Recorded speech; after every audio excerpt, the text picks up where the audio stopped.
আসসালামু আলাইকুম এভরিওয়ান। অজানা তোমার ভালোবাসা গল্পের 52 নম্বর পার্ট। তো আর বেশি কথা না বলে চলুন গল্প শুরু করে দেই। ক্লাসে বসে গাড়ির ঘটনা মনে করে মিটমিট করে হাসছে মেঘ। তার মুখে মাস্ক পরা আর গলা ওড়না দ্বারা আবৃত। ঠোঁটে আর ঘাড়ে লাভ বাইট লুকানোর ন্যূনতম চেষ্টা করছে মেঘ। নুহা বেশ দীর্ঘ সময় ধরে মেঘের হাস্যজ্জ্বল মুখের দিকে সন্দিহান দৃষ্টিতে তাকিয়ে আছে। সাধারণত মেঘ ক্লাসে যথেষ্ট গম্ভীর মুখশ্রী নিয়ে বইয়ের ভিতরে মুখ গুজে বসে থাকে, কিন্তু আজ এমন অদ্ভুত ব্যবহার কেন করছে? প্রেমে পড়লে মানুষ এমন অন্যমনস্ক থাকে, মিটমিট করে হাসে মেঘ। তাদের মধ্যে করছে কেন? তবে কি মেঘ কারো প্রেমে পড়েছে? কিন্তু কে সে? ফারহান চৌধুরী? নুহা তার মনের সন্দেহ দূর করার উদ্দেশ্য প্রশ্ন করে মেঘ, তুমি এমন মিটমিট করে হাসছো কেন? আর তোমার মুখ এমন লজ্জায় এমন লাল হয়ে আসছে কেন? তুমি কি কারো প্রেমে পড়েছো? কে সেই ছেলে? ফারহান চৌধুরী? মেঘের ভাবনার মধ্যে হঠাৎ পাশে থাকা নুহার কণ্ঠ শুনে থমকে যায় মেঘ। সে এতক্ষণ কি করছিল তা ভেবে আফসোস করে মেঘ হাসি থামিয়ে স্বাভাবিক কণ্ঠে উত্তর দেয়, নুহা তুমি কি বলছো এসব? আর আমি কার প্রেমে পড়তে যাব? আর ফারহান চৌধুরীর সাথে আমার কোনো সম্পর্ক নাই। কাল ফারহান চৌধুরী সমগ্র কলেজের সামনে হাঁটু গেড়ে বসে মেঘকে প্রপোজ করেছে, আর মেঘ হ্যাঁ বলে দিয়েছে। তবু মেঘ কেন বলছে ফারহানের সাথে তার কোনো সম্পর্ক নাই? নুহা পুনরায় প্রশ্ন করে ওঠে, সম্পর্ক নাই মানে? ফারহান চৌধুরী তোমার হবু স্বামী হয় মেঘ। 1 মাস পর তোমাদের বিয়ে। তুমি কি ফারহান স্যারকে ভালোবাসো না? কাল কলেজে গ্রাউন্ডে প্রপোজ করার সময় ফারহান তার পরিচয় মেঘের হবু স্বামী হিসেবে দিয়েছে। তাছাড়া 1 মাস পর তাদের বিয়ে, এই কথা তো সবাইকে বলেছে। হয়তো নুহা তখন শুনেছে, কিন্তু মেঘ ফারহানকে ভালোবাসে না। তার সাথে 1 মাস পর বিয়ের কথা কোনো প্রশ্নই ওঠে না। মেঘ স্পষ্ট সুরে বলে, না নুহা, আমি ফারহান চৌধুরীকে ভালোবাসি না। তার সাথে আমার কখনো বিয়ে হবে না। বড় আব্বুর বন্ধুর ছেলে ফারহান, উনি তার সাথে আমার বিয়ে ঠিক করেছেন। কিন্তু আমি খুব শীঘ্রই বড় আব্বুকে নিষেধ করে দিব। ফারহান চৌধুরীকে বিয়ে করা আমার দ্বারা সম্ভব নয়। মেঘের কথা শুনে নুহা বেশ কৌতূহল নিয়ে বলে ওঠে, কিন্তু কেন মেঘ? ফারহান চৌধুরীকে বিয়ে না করার কারণ কি? উনি যথেষ্ট সুদর্শন আর ধনী। কারণ আমি ফারহান চৌধুরীকে ভালোবাসি না। কারণ আমি ফারহান চৌধুরীকে ভালোবাসি না নুহা। নুহা সন্দেহান দৃষ্টিতে নিক্ষেপ করে মেঘকে প্রশ্ন করে, তবে কি তুমি অন্য কাউকে ভালোবাসো মেঘ? কিন্তু কাকে? আদ্রিয়ান স্যারকে? নুহা এমন উদ্ভট প্রশ্ন শুনে মেঘ মৃদুস্বরে কেসে ওঠে।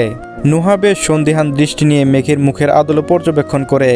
আদ্রিয়ানের নাম শোনার পর মেঘের লজ্জা মিশ্রিত হাসি, গালে লাল রক্তি মাফা চলে, আর চোখের মণিতে মায়া আর ভালোবাসা স্বপ্ন সবকিছু উপর নজর যায় নুহার।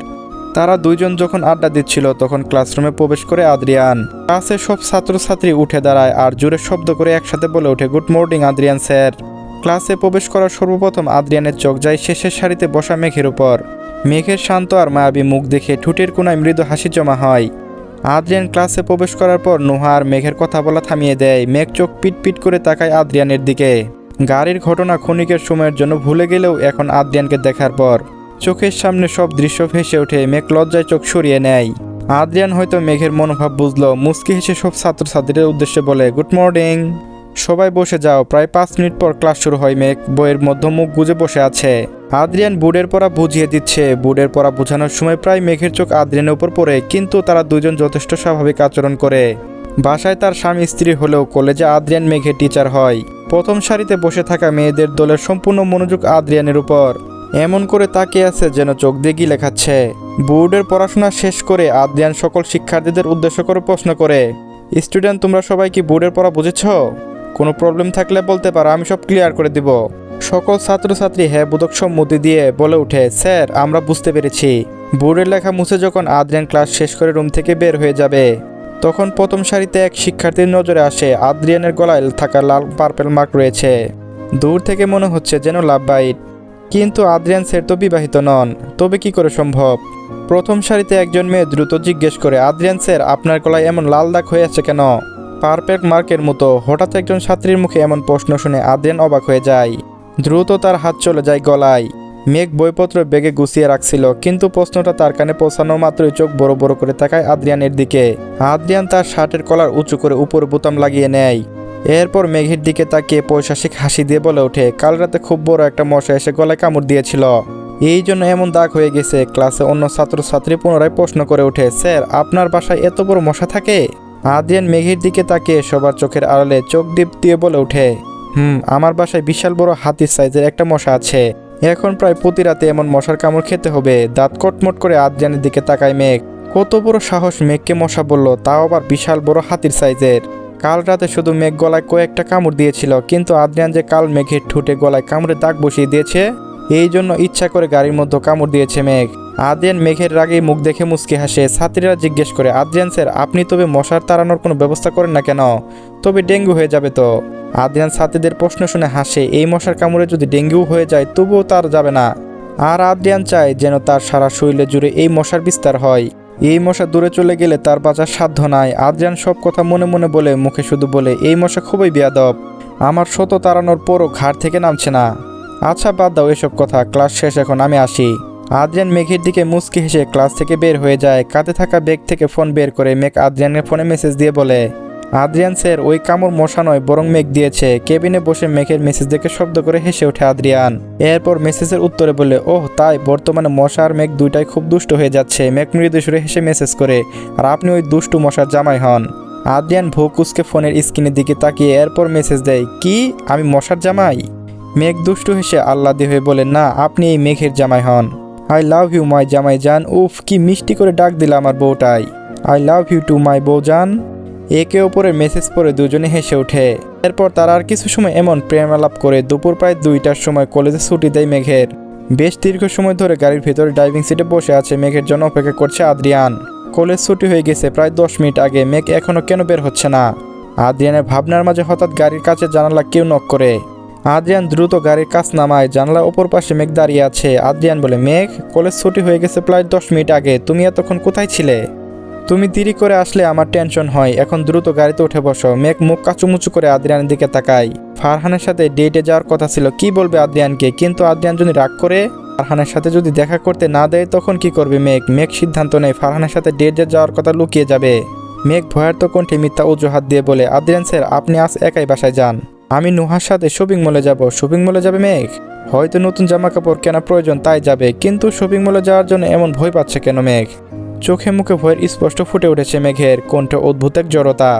মেঘ কি কোনো কথা লুকানোর চেষ্টা করছে তার থেকে? তবে আদ্রিয়ান তার কথা বাড়ায় না। গাড়ি স্টার্ট দিয়ে মেঘের মুখশ্রীর দিকে তাকিয়ে মৃদু হাসি দিয়ে বলে ওঠে, ওকে আমি একাই বাসায় চলে যাচ্ছি, তুমি নুহার সাথে শপিং মল থেকে ঘুরে আসো, কিন্তু তাড়াতাড়ি চলে আসবে, লেট যেন না হয়। আদ্রিয়ান চুপচাপ মেঘের কথা মেনে নিয়েছে। দেখে মেঘ যথেষ্ট খুশি হয়। মেঘ বলে, আমি খুব দ্রুত চলে আসবো, আপনি বাসায় যান। গাড়ি স্টার্ট দিয়ে বাসার উদ্দেশ্যে রওনা দেয় আদ্রিয়ান। মেঘ স্বস্তির নিঃশ্বাস ছেড়ে শান্ত হয়ে দাঁড়ায়। হঠাৎ মেঘের ফোনে ফারহানের নাম্বার থেকে কল আসে। মেঘ ফোন রিসিভ করে ওপর পাশে থাকা ফারহান বলে ওঠে, মেঘ তুমি কোথায়?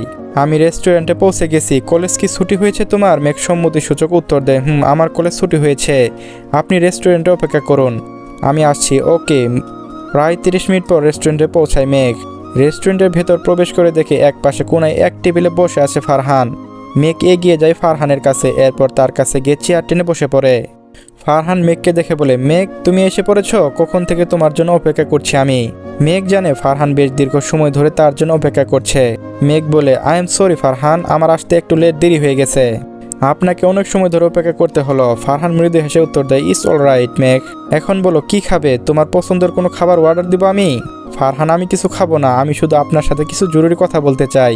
আমার দ্রুত বাসায় ফিরতে হবে। মেঘ আজ আমার প্রথম ডেটে এসেছি, তুমি যদি কিছু না খাও তবে কি করে হয়? আমি তোমার সব কথা শুনবো, আগে খাবার অর্ডার করি। ফারহানের জোরে বাধ্য হয়ে মেঘ বলে, ফারহান আমি শুধু কফি খাবো, আমার হাতে খুব বেশি সময় নেই। ফারহান বেশ আগ্রহ দেখিয়ে মেঘের কাছে জানতে চায়, আচ্ছা যা, আমি শুধু কফি অর্ডার করব। কিন্তু এখন বলো কি এমন জরুরি কথা যার জন্য এত তাড়াতাড়ি দিচ্ছ তুমি?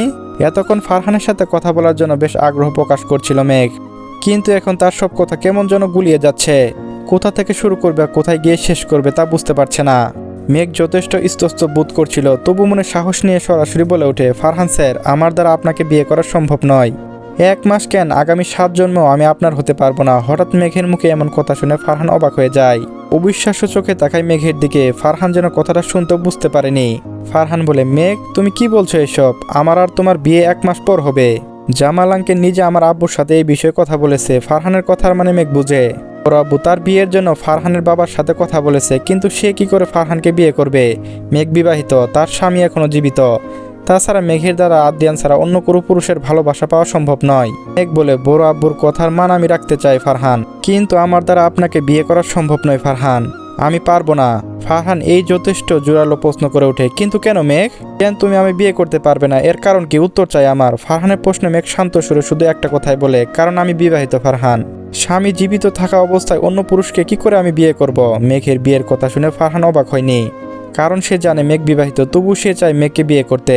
কোনো মানুষের অতীত দিয়ে তাকে বিচার হবে না ফারহান। ফারহান বলে, মেঘ আমি অনেক আগে থেকে জানি তুমি বিবাহিত, কিন্তু এতে আমার কোনো অসুবিধা নাই মেঘ। আমি তোমায় ভালোবাসি, তাছাড়া তোমার স্বামীর সাথে আর 25 দিন পর তোমার ডিভোর্স হয়ে যাবে, তখন আমাদের বিয়ে হবে। ফারহানের কথার বিপরীতে মেঘ দৃঢ় কণ্ঠে বলে ওঠে, ফারহান আমি আমার স্বামীকে তালাক দিতে চাই না, ওনার সাথে সংসার করতে চাই। কিন্তু কেন মেঘ? যে মানুষটা তোমায় 9 বছর আগে বিয়ের আসর থেকে রেখে চলে গিয়েছিল শুধুমাত্র তার স্বার্থপরতার জন্য, যার সাথে তুমি কেন সংসার করতে চাও? ফারহানের কথা যে খুব বেশি ভুল তা না কিন্তু নয়। আদ্রিয়ান 9 বছর আগে যা করেছে মেঘের সাথে তা অন্যায়, কিন্তু এখন আদ্রিয়ান নিজের ভুল বুঝতে পারছে, শুধুমাত্র একবার মেঘের কাছে শেষ সুযোগ চেয়েছে। মেঘের কি একটা সুযোগ দেওয়া উচিত হবে না? মেঘ বলে, ফারহান আমার স্বামী আমার থেকে যা করেছে তা অন্যায়, কিন্তু এখন সে নিজের ভুল বুঝতে পারছে, আমার কাছে শেষ সুযোগ চেয়েছে, তার ভুল ক্ষমা করে দেওয়া কি উচিত নয় আমার জন্য? মেঘের শেষ কথা শুনে ফারহান বেশ অবাক হয়। মেঘের স্বামী ভুলের ক্ষমা চেয়েছে মানে জামাল সাহেবের ছেলের সাথে কি মেঘের দেখা হয়েছে আমেরিকায় এসে? কিন্তু কে সে? ফারহান বলে, মেঘ কে তোমার স্বামী? 9 বছর আগে ঠিক কার সাথে তোমার বিয়ে হয়েছে? নাম কি তার? মেঘ বেশ দীর্ঘ সময় চুপ করে থাকে ফারহানের কথা শুনে, এরপর শান্ত কণ্ঠে বলে, আমার স্বামীর নাম আদ্রিয়ান রেদওয়ান, বর্তমানে আমেরিকায় হার্ট সার্জন। আমি যে কলেজে পড়ি ওই মেডিকেল টিচার উনি। মেঘের মুখে আদ্রিয়ান রেদওয়ান নাম শুনে ফারহান হতবাক হয়ে যায়। নবীন বরণ অনুষ্ঠানে যে শিক্ষকের সাথে ফারহানের দেখা হয়েছিল ওনার নামই ছিল আদ্রিয়ান। তবে কি উনি মেঘের স্বামী, জামাল তালুকদারের বড় সন্তান আদ্রিয়ান তালুকদার? এই জন্য কি ফারহানের সাথে মেঘকে দেখে আদ্রিয়ান এমন রাগ করছিল? রেস্টুরেন্টের বাইরে দাঁড়িয়ে থাকা এক গাড়ি ভেতরে বসে আছে আদ্রিয়ান, তার চোখে মুখে এখন রাগ আর বিরক্তি স্পষ্ট ফুটে উঠেছে। আজ মেঘ তাকে মিথ্যা কথা বলেছে। নুহার সাথে মেঘ কোনো শপিং মলে যায়নি, বরং এই রেস্টুরেন্টে এসেছে। কিন্তু কেন? মেঘ আদ্রিয়ানের থেকে লুকিয়ে রেস্টুরেন্টে কেন আসবে? তখন মেঘের ব্যবহার দেখে আদ্রিয়ান সন্দেহ হয়েছিল, তাই আদ্রিয়ান বাড়ি না গিয়ে মেঘের পিছনে পিছনে রেস্টুরেন্টে আসে। বেশ অনেক সময় ধরে মেঘ রেস্টুরেন্টের ভিতরে গিয়েছে, কিন্তু এখনো বাহির হচ্ছে না কেন? কি এমন সত্যি আছে যা মেঘ আদ্রিয়ানা থেকে লুকাতে চাই? আদ্রিয়ান যা জানতে চাই। গাড়ির দরজা খুলে বাহিরে বের হয় আদ্রিয়ান, বড় বড় পা ফেলে এগিয়ে যায় রেস্টুরেন্টের কাছে।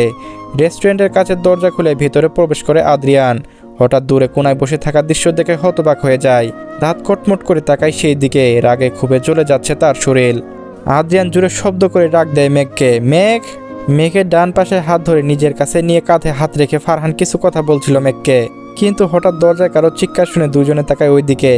মেঘ দূরে থাকা আদ্রিয়ানের রাগী চেহারা দেখে ভয়ে শুকনো ঢোক গিলে আদ্রিয়ান তার হাত শক্ত করে ধরে কণ্ঠ চিবিয়ে বলে, ফারহান চৌধুরী তোর সাহস কি করে হয় আমার বউকে ছোঁয়ার? তুই যে হাত দিয়ে আমার মেঘকে ছুঁয়েছিস ওই হাত আমি ভেঙে দিব, তোকে আজ খুন করে ফেলবো আমি।